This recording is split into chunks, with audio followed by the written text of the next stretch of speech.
ears are clear of wax. The third time lucky. Fantastic. He showed me this big gunk of wax that he sucked out. It was just a really ugly blob of goo, about so big. It was horrible. But yeah, he said I'm totally clear of wax now, so it's all fixed. And the interesting thing is, he suggested I put in a couple of drops of olive oil on a weekly basis, just to prevent the build-up of wax in the future. So I cook with olive oil, so that's not going to be an issue. So it was just a couple of drops, big deal. But yeah, that's a big relief, because you want to be in decent shape before you go on a long trip. But yeah, that's just one of those things I've never expected. Expect the unexpected. Still got one more medical appointment later today, about 2:30. I'll be reporting in from good old Lily Creek. I've got to walk all the way up to the hospital for another consult. And that's all the medical crap out of the way. Next thing I've got to do is get all the administrative stuff for the trip done. So just get that sorted as well. I've got to get myself the e-visa, which will overlap with the other visa that I've already got. And I hope that's not an issue, that the dates overlap, because I may have to arrange it when I'm in Thailand, which will be a little more inconvenient, but I can do it. But it's just a bit of a hassle, because I've got to get a printout done of the e-visa. So when I'm on the road, it's going to be a little difficult, but I'll be in Phuket town, so I better do it there. So we'll just see. Hopefully it won't come to that. I can get another visa done anyway. I mean, for the Vietnamese government, it's just more money, so I don't see why they'd object. So shouldn't be an issue, but you just never know. Don't assume anything in this world. That's always the safest way to go, and try to cover your bases, and you'll have less hassles when you travel. So yep, it's good. Feels a bit weird not having all that gunk there. I think my ear's okay. Probably just take a little while to settle down, but yeah, as soon as the GP saw how soft the wax was, he knew it was going to be a lot easier to get it out. It's really hard and fixed to the tissue previously, and all this these drops have had the cumulative effect, so it's all good. Fantastic.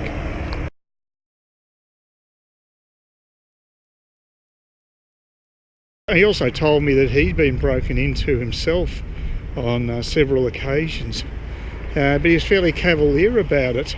He said the worst time was when he had a guest there that they nicked his guest's laptop, and that was not good.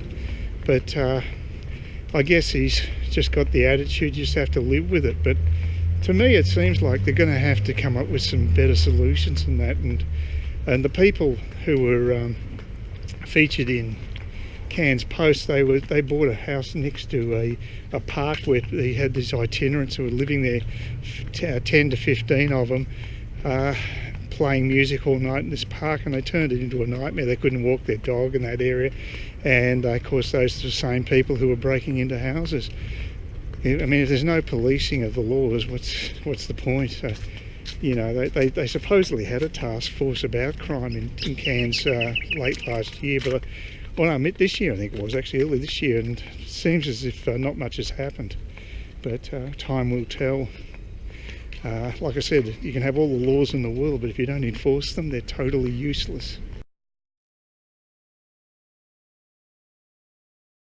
Oh, well, I'm at the pier, and I'm talking to Sid and his wife Karen, who, well, Sid's actually watches my channel, and he lives in Noosa, and having a really nice night here, and they've generously insisted on buying my dinner, which I'm sort of very embarrassed about, but that's lovely. So it's very nice. I was thinking about getting a new one of these. Is that what you use? That's the GoPro, yeah. There you go. Say hello to the world, Sid. Hello to the world, Sid. This is the food. We've got the pizza. Sid's got a parmigiana, I think, there, and Karen has pasta. So there you go. miracle upon miracle. It doesn't seem to be gusting quite as badly today, Wednesday. Yeah, I had a fairly interesting night out with my people that are watching my YouTube site. They actually shouted me dinner, which I didn't expect. So I felt very guilty about that. But yeah, it's an interesting experience. I was a bit. I'm at a bit of a disadvantage in a situation like that because I give out all these videos about myself. So anybody who watches my channel knows me fairly well. But of course, I don't know those people as nearly as well because all I do is actually we exchange some comments. So I don't really know much about their life. So I'm at a bit of a disadvantage there. But as it turned out, it was very nice. It was a very nice gathering. So they were nice people.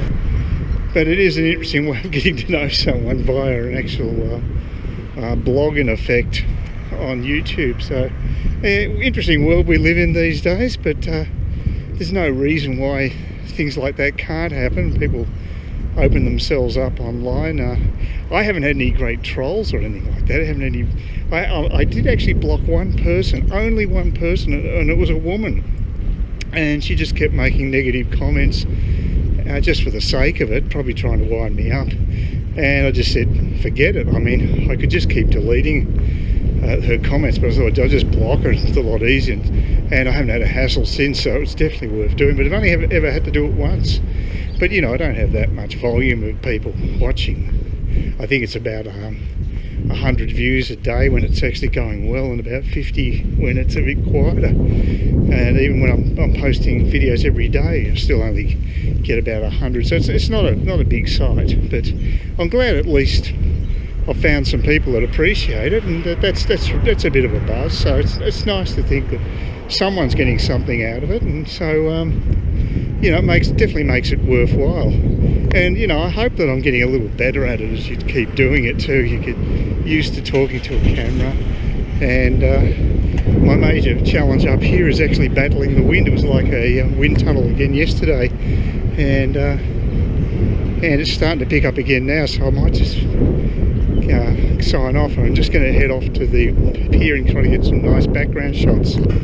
Got my camera with me in the duffel bag, so it's a bit unwieldy, but we'll see how it goes. It's a bit of an experiment.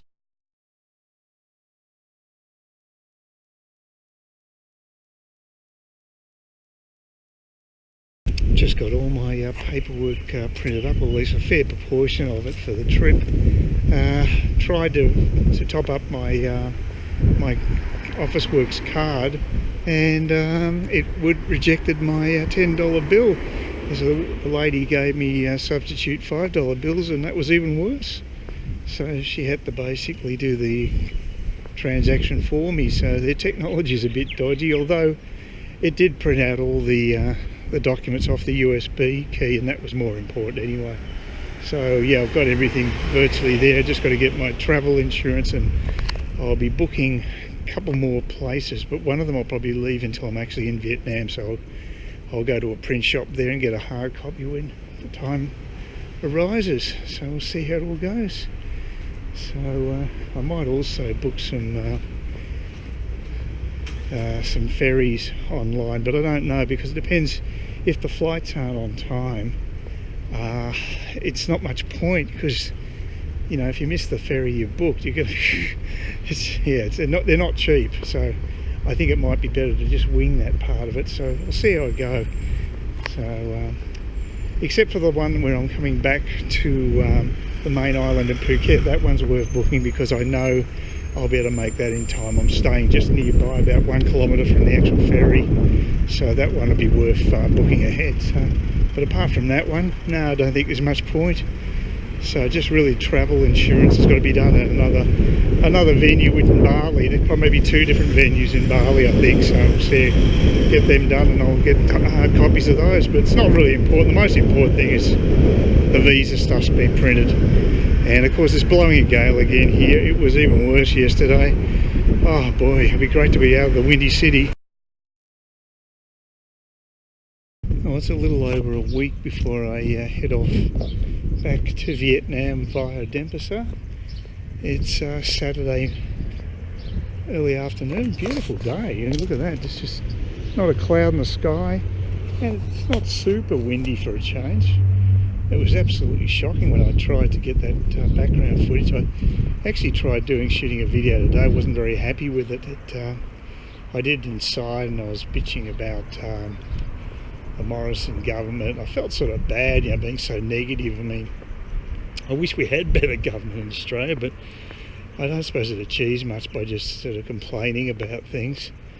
Although I do have a theory. I think why it's so bad is because I think they listen to the bureaucrats, and it's the easy way out for a lot of politicians just to do what the heads of departments tell them to do in Australia. There was one classic example, a really glaring example, where Scott Morrison tried to defend his record on building dams, and he had a checklist of all these projects that had been done or in the process of being done, and this is on 2GB, and Alan Jones decided to actually investigate the veracity of this list, and he found out that most of these projects, they weren't new projects at all. They were just basically a lot of them were maintenance, or they just didn't fit the criteria of what the question was, which is how many new dams are you building. So it was just basically the bureaucracy had handed Morrison this list. He hadn't bothered culling it by the sound of things, or even checking to see whether it was accurate or not. He just took it as, said, well, okay, they're doing my job for me, I can just sort of coast along this way. But on this occasion, the actual press did their job for once, because most times the media don't do their jobs. They're lazy bastards, and they don't do the fundamentals anymore, and they're not our guardians the way they should be. But he did do his work, and he found out that Morrison was just basically had just been passing on a message that the bureaucrats in Canberra had given him, and he was just covering his arse. But it came back to bite him, and if he continues on like this, because he has got an attitude, a reputation of being arrogant, and as I checked out his bios online, and so I don't think he'll last, because he's not flexible enough to do that. If you want to stay in the job like that, you do need to be flexible, and you need to have a bit more compassion than what he has, because he's been absolutely shocking with his disdain for the rural sector and the troubles they're going through at the moment. I just find his inaction inexcusable. So, and I'm really worried about the future of our rural industries. I mean, I don't want to have to be importing dairy products from overseas, because then farmers aren't getting a decent return for their milk. It's just unsustainable the way that this industry's set up at the moment, and the farmers can't get live feed stock because they can't afford to get it at the moment. They're totally broke, and all Morrison hands them is some sort of new loan package, which is something they just don't need, because they're already up to their eyeballs in debt anyway. So again, it would be the bureaucrats passing this on to him. He just happily takes it because he doesn't want to do the work. He doesn't want to actually get off his backside and really find out what's actually happening. It's very sad. We deserve better in this country than this sort of level of disdain for people like this, and how they can closet themselves away in the cities like that without even caring about the rest of the country. It's very sad. Please consider subscribing to my channel if you think there's anything there of use to you, or entertainment or whatever, and either do that or give me a thumbs up, or if you're feeling really energetic, do both. That'd be great. But please don't ignore me. That's the worst thing you can do on YouTube, is be ignored.